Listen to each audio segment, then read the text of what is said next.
Mr. Mamdani, can I just jump in? Would you visit Israel as mayor? I will be doing, as the mayor, I'll be standing up for Jewish New Yorkers, and I'll be meeting them wherever they are across the 5 boroughs, whether that's in their synagogues and temples or at their homes or at the subway platform, because ultimately we need to focus on delivering on their concerns. And just yes or no, do you? I want to talk about the Zohran Mamdani conundrum. And I call it a conundrum because I have another clip to play for you, which is this one right here.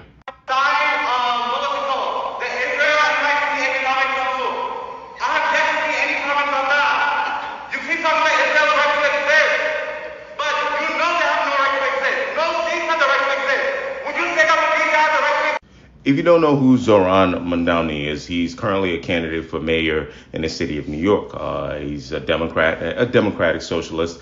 He's second right now in the primaries as far as polls are concerned to Andrew Cuomo. If you don't know who that is, it was a former governor of New York who, let's just say, had a weird case, right? And the reason I want to talk about this because although this is a local politics, I'm in the state of New Jersey. And speaking of New Jersey politics, we're also going to be having our own elections for governorship this year, okay? So Democratic primaries are going on there. It's semi-closed, if anyone cares, meaning if you're on a registered Democrat or if you're on a registered Republican, you would have to declare your, I guess, allegiance at that point, right? It's a semi-closed primary. So you can go vote in those primaries if you're willing to declare that and register as whatever party member, right? Makes sense? All right, cool. Let's move on. So Zohran's running to be mayor in New York City. He's got to win the Democrat primaries. He's got to beat Andrew Cuomo. It's pretty popular on socials. The reason I'm talking about him and using him is because the conundrum that he has right now is, in ways, I think, it's a good example of what I think is going to start plaguing the political space.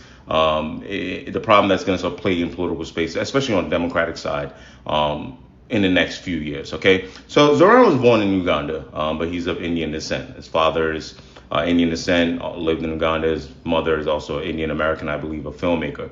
His father was a Marxist type of ideology and a professor. So I can see why Zohran runs as a Democratic socialist. And I can also see why he's popular. I've looked at some of the things that he's, proposing. He used to be a foreclosure counselor. He focuses a lot on housing, crime, and things that I think anyone would say would matter to New Yorkers. Now, you might be wondering, just stick with me. I'm going to land this plane. In that first primary debate, and he's also got some heat otherwise on channels like ABC7, Good Day America, whatever it's called, on this issue. So it's not just a small thing. But on that first clip that I showed you, he faced some pushback. Right, on the debate stage, they asked everyone that's in the running for the mayor in New York City on the Democratic side, what would be your first foreign visit? Now, there are two reasons why I think everyone should kind of take a little bit of chill pill, because I understand if you're not from New York City and or adjacent, I think New York City New Yorkers can speak first about this. And then if you're from New Jersey, PA, you kind of understand. If you're not from that area, you don't really get it. If you're not 30 minutes away, or if you don't live right there, you don't really get it, right? On why that question be asked. One, it's New York City is like any other city, I think, in the world. I mean, the only other cities that would come close in this world, I think maybe places like Paris, where it's a tourist hub. It's a place, not only is it a tourist hub, on my first one, kind of breakdown I'm giving you, it's also a place with a lot of people, a lot of immigrants, a lot of people who, even though they're not immigrants, they're citizens. They might be second generation, third generation, etc. So it's really, I guess, just a larger example of what people think America is. It's a sort of melting pot, right? So there's that. So I can see why you'd be asking the mayor about a foreign visit. But I think it should be higher on the list. No, but there's that. The second thing is, I do think we have to be careful, because in this climate, everyone's like, oh, that's anti-Semitic, etc. I could see why people prioritize saying, oh, Israel as the United States' closest ally. But you have to also understand the Jewish population in America, in New York City. OK, so I believe there's about 1.4 plus million Jewish people in New York City. They make up 21% of all the Jewish people in America. So 21% of all Jewish people, or some change, in America live in one city, and that's New York City, very large city. And 10% of the entire New York City population are Jewish people, right? So I think there's some points to be won there in standing as an ally. Now, What I'm not going to do is ignore the other part on when we talk about PACs and influence and money as well, and how some of these people that are answering pretty simple and pretty plain that Israel's first place I'm visiting could probably care less about Jewish people. Let's be honest, right? They just want to win elections. And that's where this guy's conundrum comes in. Because when he answered his question on that clip, and go find the other clip in Good Day America where he talked about Israel's right to exist, and he's been critical. I think he's been critical to a certain extent. If you think it's fairly or not, that's up to you to decide. In terms of the conflict between Israel, Hamas, and the Palestinian people and their well-being. So he's been very critical of how we handle that as Americans as well. But he also in his answers tells you that he's prioritizing Jewish Americans, which should also make sense. But the conflict with that, if you talk to a lot of Jewish Americans, not all, but some, they would tell you that they're interconnected with Israel as well. So that's that, right? But the conundrum is that next clip, right? In which Zohran is not too far. He's not middle enough, right? For people that I guess in the media who I think there's also a setup there who are kind of almost in this clip that's the way it's interpreted to the audience is asking them kind of like pledge fealty, like just say it, right? Because that's how it's interpreted by the audience. Say you will visit, you know what I mean? I think he could have listed maybe another country, right? But whatever. He's not, I guess, centrist enough.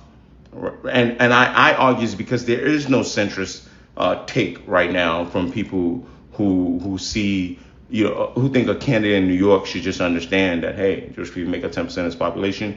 You just have to say it. There's no centrist point for that. So it's not centrist enough because I don't think he could be more on their side, right? But he has to be somewhat centrist because he wants to win an election for them. And he's not far left enough on this issue, which would be, I guess, far left would be more socially, more liberal, more anti-Zionist, whatever you want to call it, for the people that are protesting at his event. And the conundrum there is, if he moves to their side, okay, he cannot win this election. I'm telling you straight up, and that's why I listed everything I listed before I got to the land of my point. He cannot win in New York City.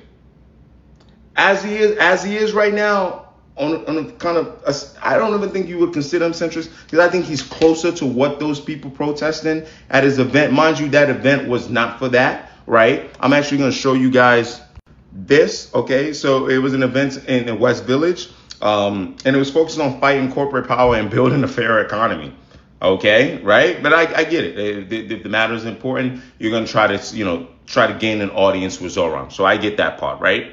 So that's where we are. That's a conundrum. What is a man to do, right? If you try to go past centrist and you start sharing the same rhetoric as someone like Kumo, people say you're not genuine. That was not your point before you started running that was not your stance before you started running for me. If you try to take in my opinion, I think he's closer, right? I think he's closer to what people on that side want.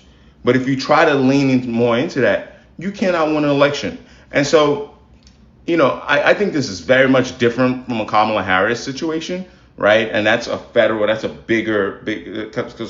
sample size we're talking about there, because she was vice president to someone you did not agree with. This is a fresh new candidate. And I think this conundrum, and this is the conclusion somebody say, exists because there is this belief, I've been told this by political strategists, that people feel like they should protest at events of candidates that are much closer to their issue. But my question is, do you consider the harm that you can create? Because, for example, if Zohran had answered, you can go look up his answer. If Zohran had answered the wrong way, right? Let's say on Good Day in New York or America, whatever, they ask him about Israel's right to resist, and he just says, you know what, I need to win an election, I'll lean more to that side. He loses this space. And if he answers more viciously about Israel's right to exist and things like that, and his first trip as mayor, then he completely loses you. Now he's trapped. So why would you want to alienate the person that is closer to what you want? That's a hell of a conundrum. Before I forget, there's one more thing that I have to point out, which is Zohran has had conflict before with even his own people, which I guess lands a little differently when he was critical of the prime minister of India. He's of Indian descent. So it's not like this is the first time that he's willing to push back and take a stance about a group of people that are